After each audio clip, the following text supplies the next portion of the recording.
Sir నమస్కారం sir. నమస్తే అండి.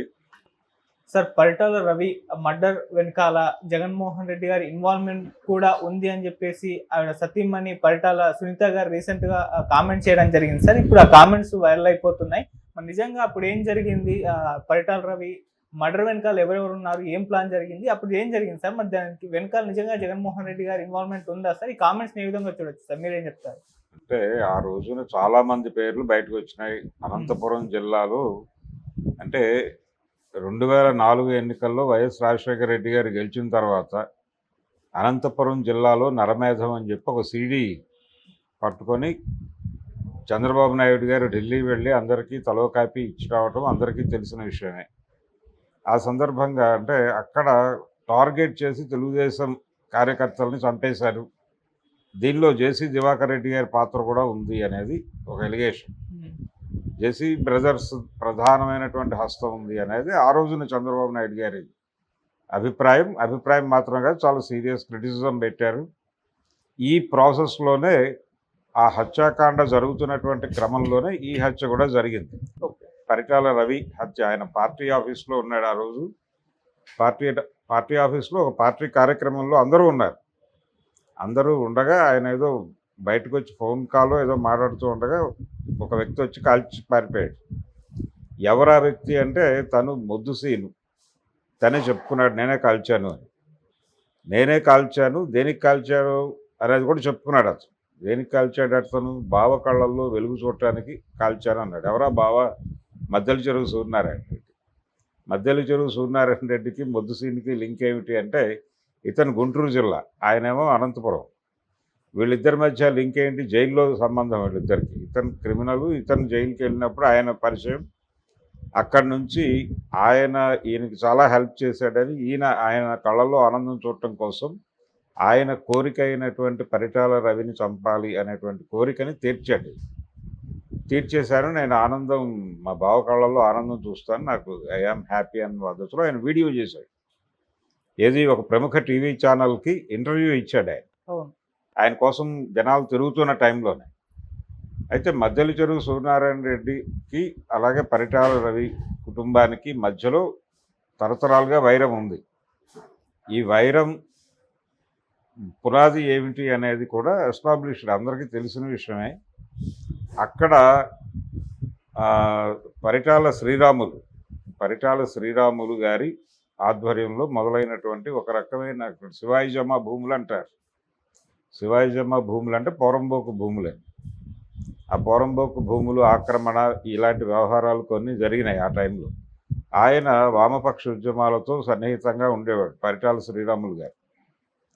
ఈ క్రమంలో అక్కడ ఉన్నటువంటి భూస్వామ్యంతో కూడా ఘర్షణ జరిగేది. అక్కడ ఉన్న భూస్వాములు రెడ్లు, వాళ్ళతో ఘర్షణ జరిగేది.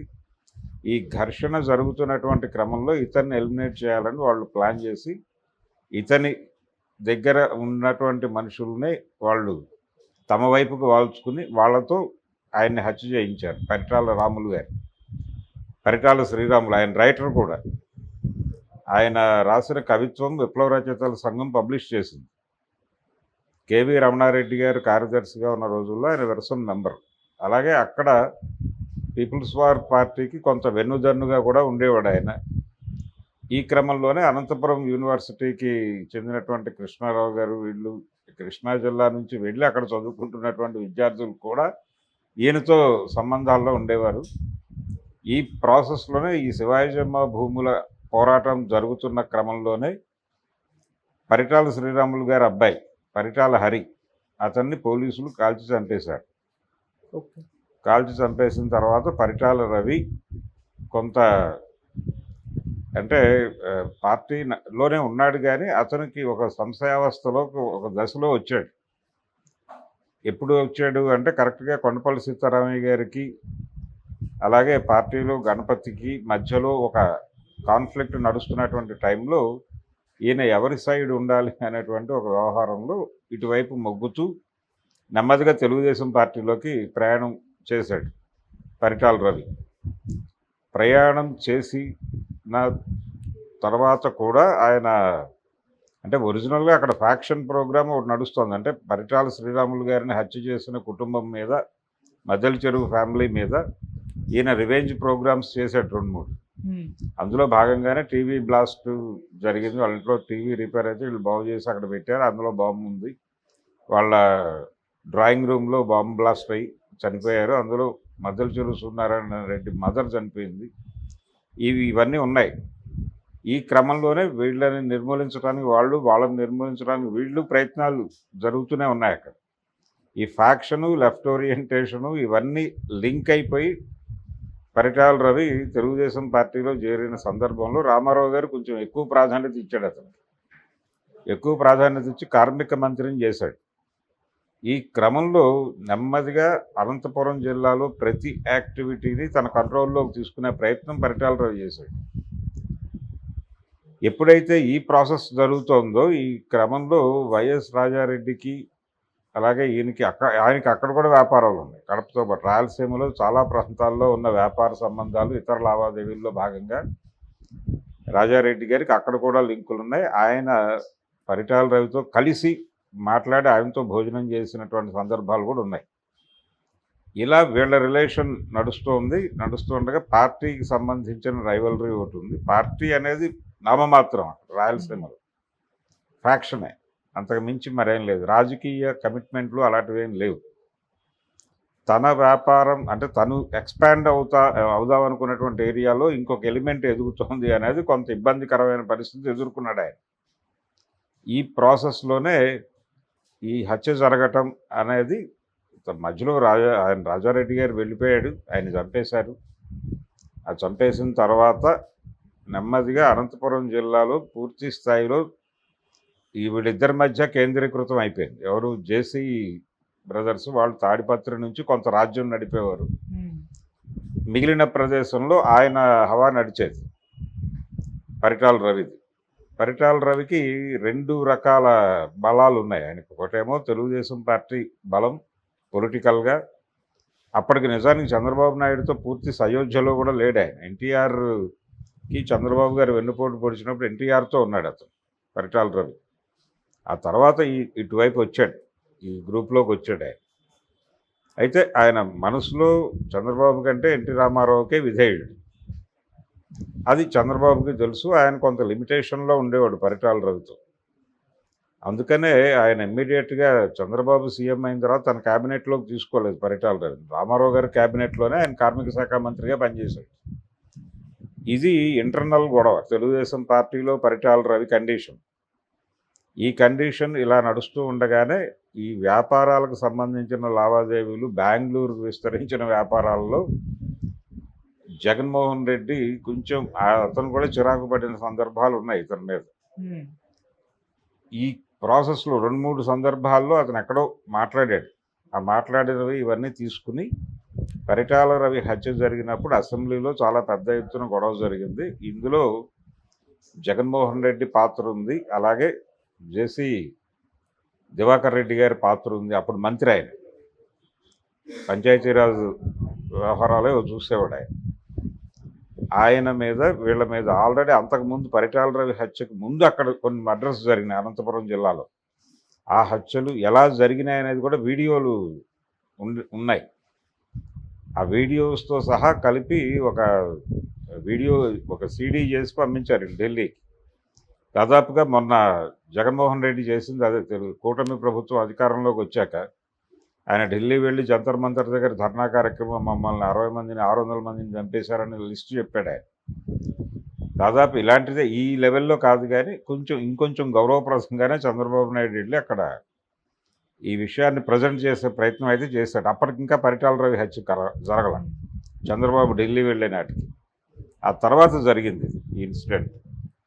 జరిగినప్పుడు అసెంబ్లీలో వైఎస్ రాజశేఖర రెడ్డి మా తండ్రిని చంపిన వాళ్ళ మీదే నేనేమి ఇది తీసుకోలేదు, రివెంజ్ ప్రోగ్రామ్ ఏం తీసుకోలేదు, నేను ఫ్యాక్షన్ని వదిలేయదలుచుకున్నాను, దానికి ఎండ్ కార్డు వేయటం కోసమే నేను నా తండ్రి హంతకుల పట్ల కూడా నేను సానుకూలంగానే వ్యవహరించాను, కాబట్టి నా కొడుకు ఇన్వాల్వ్మెంట్ ఉందని అంటున్నారు, అలాగే మా క్యాబినెట్లో ఉన్నటువంటి మంత్రుల ఇన్వాల్వ్మెంట్ ఉంది అంటున్నారు, దీనికి సిబిఐ ఎంక్వైరీ అడుగుతున్నారు, నేను సిబిఐ ఎంక్వైరీ వేయడానికి నాకు ఏ అభ్యంతరము లేదన్నాడు ఆయన అసెంబ్లీలో. అది జరిగింది, ఆ ప్రాసెస్ ఏదో జరిగింది. ఫైనల్గా అటు నుంచి వచ్చిన ఇన్పుట్స్ ఏవీ లేవు.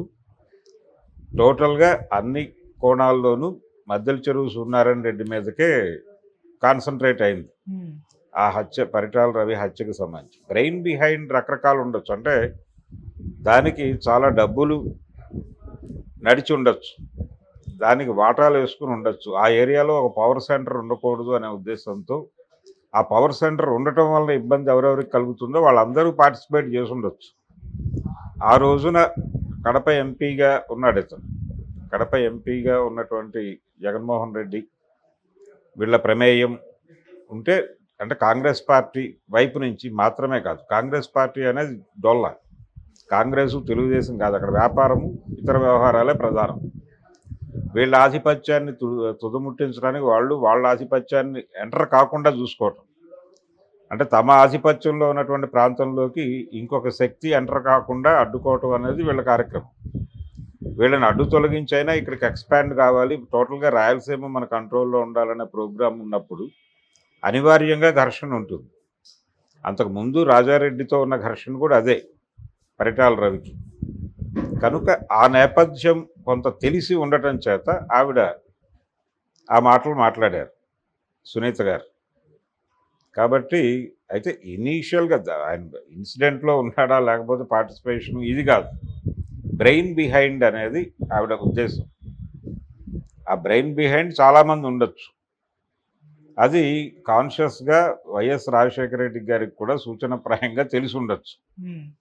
అప్పటికి ఒక రకంగా రాష్ట్రం అంతా తెలుగు, అప్పటి ఉమ్మడి రాష్ట్రంలో ప్రతి మారుమూల పల్లెటూరులోనూ ఎన్టీ రామారావు గారి విగ్రహం ఉంటే పక్కన పరిటాల రావు విగ్రహం కూడా పెట్టడం అనేది నడిచిన తర్వాత, అంటే ఒక రకంగా ఇతని ఇన్ఫ్లుయెన్స్ ఉంది ఆ ఏరియాలో కూడా. మాకు ఒక, అంటే ఎన్టీఆర్ అనేవాడు ఒక పెద్ద మనిషి ఆ ఏరియాలో, ఆయన అలాగే మేము ఫ్యాక్షన్ ఈ వ్యవహారాలకు సంబంధించి కూడా మా దగ్గర ఒక సింబల్ ఉంది, అతను పరిటాల రవి అనేది వీళ్ళు చెప్పుకునేవారు. ఆయన కాంట్రాక్టులు చేసేవాడు, ఆయన రైల్వే కాంట్రాక్టులు ఇవన్నీ చేసేవాడు కదా. పరిటాల రవి గారికి వ్యాపారం ఉంది, ఆయన విప్లవ రాజకీయాలతో ఉన్నాడు, అలాగే ఈ పార్లమెంటరీ రాజకీయాలతోనూ ట్రావెల్ అయ్యాడు, వ్యాపారాలు చేశాడు.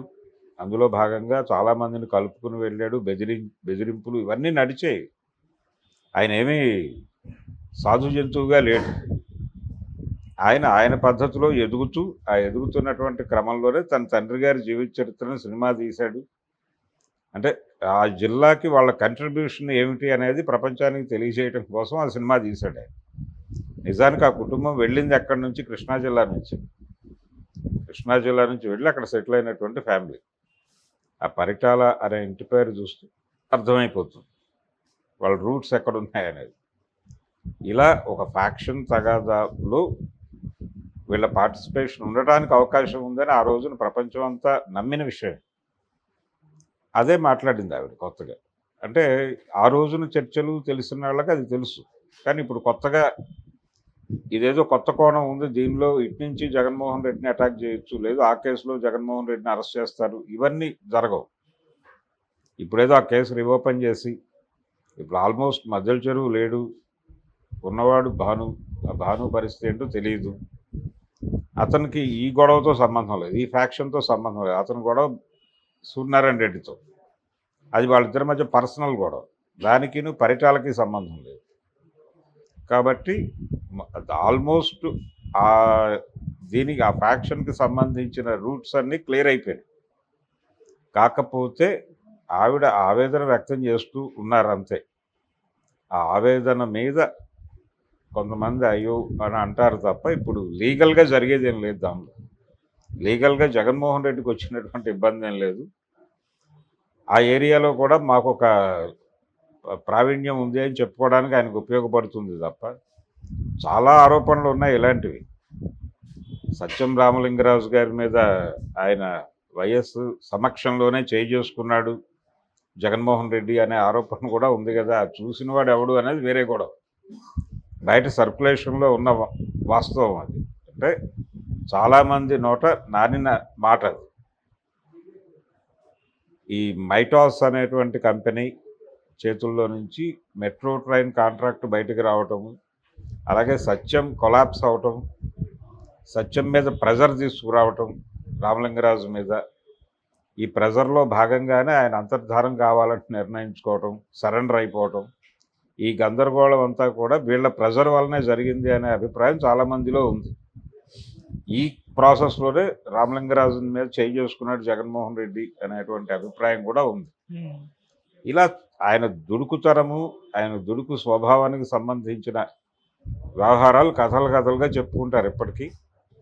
అలాగే ఒక దశలో వైఎస్ రాజశేఖర రెడ్డి కూడా ఇతన్ని కంట్రోల్ చేయలేని పరిస్థితికి వెళ్ళిపోయాడు అనే మాట కూడా ప్రచారంలో ఉంది. ఇది టోటల్గా జగన్మోహన్ రెడ్డి గారి గురించి ఆయన ముఖ్యమంత్రి కావడానికి ముందు వైఎస్ బతుకున్న రోజుల నాటి కథలు. ఇవి కథలా నిజాలా అనే పక్కన పెడితే ఈయన మీద ఆ రోజుల్లో అసెంబ్లీలో గొడవ జరిగిన మాట వాస్తవం, వైఎస్ రెస్పాండ్ అయిన మాట వాస్తవం, అతని మీద దర్యాప్తుకి ఆదేశించిన మాట కూడా వాస్తవం. అదేమీ ప్రూవ్ కాలేదు, అయిపోయింది. ఆయన క్లీన్గానే ఉన్నాడు ఇప్పుడు. దీనికంటే ముందు జగన్మోహన్ రెడ్డి విద్యార్థి దశలో ఉండగా కూడా, ఆయన వ్యాపారాల్లో జస్ట్ ప్రవేశిస్తున్న దశలో కూడా ఆయన దగ్గర ఆయన రూమ్లో ఏవో బాంబులు దొరికినాయని ఒక కేసు పెట్టారు. అప్పుడు ప్రతిపక్షంలో ఉన్నటువంటి వైఎస్ రాజశేఖర రెడ్డి గారు అసెంబ్లీలో మాట్లాడుతూ ముక్కుపచ్చలారని పిల్లవాడిని బాంబుల కేసులో ఎలా పెడతారని చాలా దయనీయంగా మాట్లాడారు ఆయన. ఆ రోజు మాట్లాడుతూ నేనే ఎప్పుడు బాంబులు చూడలేదు, ఒకసారి ఎప్పుడో ఏదో పని మీద పోలీస్ స్టేషన్కి వెళ్ళినప్పుడు అక్కడ బకెట్లో ఏవో ఉన్నాయి, ఏమిటి అవి అని పోలీసులను అడిగితే బాంబులు అని చెప్పారు, అప్పుడు చూశాను అన్నాడు ఆయన. అది నిజమా కాదా అనేది వేరే గొడవ. ఇలా అంటే రూపాయి వైద్యుడిగా నేను ప్రజలకు సేవ చేసేవాడిని, డాక్టర్ని మాత్రమే నేను అని ఆయన తరచూ చెప్పుకునేవాడు. అయితే ఆయన కొంత సాధు స్వభావము ఇవన్నీ అభినయిస్తున్నాడు అనే అభిప్రాయం కూడా కొందరిలో ఉండేది. కానీ ఒక అందరినీ కలుపుకుని వెళ్ళే తత్వంతో ఉండేవాడు ఆయన. జగన్మోహన్ రెడ్డి కొంచెం సెక్టేరియన్గా వెళ్తాడు అనే అభిప్రాయం ఆ రోజు నుంచి ఉండేది. ఆ సెక్టేరియన్ ధోరణులకి భయపడే చాలామంది ఆయనతో పాటు ట్రావెల్ కాలేదు తర్వాత, ఎక్కడ ఇబ్బంది పడతాము అనే ఉద్దేశంతో. ఇది టోటల్గా ఆనాటి జగన్మోహన్ రెడ్డి గారి కథ, పరిటాల దానిలో ఆయన ఇన్వాల్వ్మెంట్కి సంబంధించిన వ్యవహారం. అంటే ఇప్పుడు ఈమె మరోసారి దీన్ని తెరపైకి తీసుకురావడం వెనుక మన వ్యూహం ఉందా సార్? వ్యూహం ఏం లేదండి. ఇప్పుడు ఆల్రెడీ ఆయన ప్రతిపక్షంలో ఉన్నాడు, ప్రతిపక్ష హోదా కూడా దక్కని పరిస్థితుల్లో ఉన్నాడు. ఆవిడ అంటే ఇది సమ్మప్ అయిపోయింది, మద్దెల చెరువు సూర్యనారాయణ రెడ్డి మరణంతో ఇదంతా అయిపోయింది అని కాదు. ఇప్పటికీ మాకు ఇబ్బంది ఉంది, రాయలసీమలో ఇప్పటికీ ఒక ప్రమాదం పొంచి ఉంది. ఆ ప్రమాదం కడప నుంచే పొంచి ఉంది, అది కూడా జగన్మోహన్ రెడ్డి రూపంలో ఉంది అనేది కొంత ఎస్టాబ్లిష్ చేయడం